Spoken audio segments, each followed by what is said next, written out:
Good morning, everyone. Our discussion today is all about verb.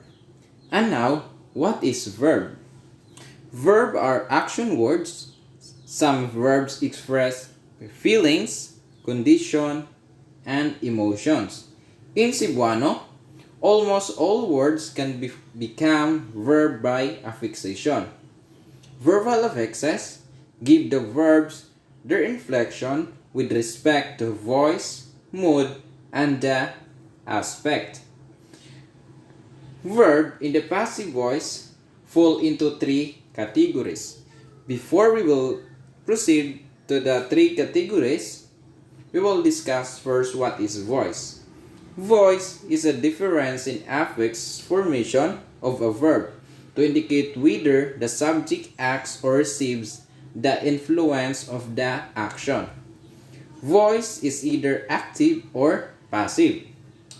It is active if the subject is the doer of the action, and the passive when the subject is the objective or instrument of the action. And now, the first passive voice is direct passive. Direct passive, when the direct object of the verb is subjectivalized, that is, it is made the subject of the passive sentence. Direct object is that which receives the action of the verb. Affixes in this group are on, gi, and a. Example, lutoon, to cook. Giluto, and cook. Ang lutua, command. The next is the indirect passive. Indirect passive when the indirect object is subjectivalized. This includes the locative and the beneficative objective, which may be the experiencer, beneficiary of, or the place affected by the action.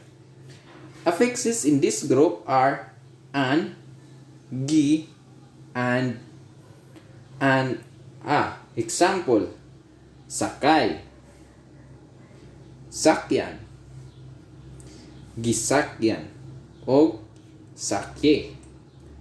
And the last is the instrumental passive, when the thing or instrument through which the action is performed is subjectivalized. Affixes in this group are e and gi. Example, palit, ipalit, and gipalit. And now, we will proceed to the mood. What is mood? Mood is the inflection form of a verb to express whether the action or state it denotes is conceived as facts or in some other manner as command, possibility, or wish.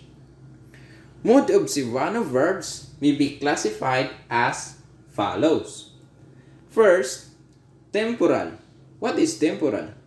Temporal when the action is instantaneous or immediately completed. Example, mitindog siya. He stood up. And the next is the durative. What is durative? Durative when the action lasts over a longer period of time. Example, magsulat siyag libro. He'll write a book. And next is the aptative. What is aptative? Aptative when the action expresses ability, possibility, or when it is accidental or unintentional. Example, number 1. Makabasa ako og hinapon. I can read Japanese. Number 2. Nakapalit ra gyud siya og balay. He finally managed to buy a house. Nakaligis sila og bata. They accidentally ran over a child. The next, we'll proceed to the stative. Stative when the action expresses emotions, feelings, or conditions. Example, nasuko siya nimo. He's angry at you. The next, reciprocal. Reciprocal, when it expresses exchange of action between two or more actors. Example, makikita siya nako karon. He wants me to meet him today. The next and the last is the aspects. Aspect is the nature of action of a verb as to its beginning, duration, completion, or repetition, and without references to its position in time. Subjunctive verb are inflected for aspects to it. ENB, or action not begun, may be one that is planned or gives as command.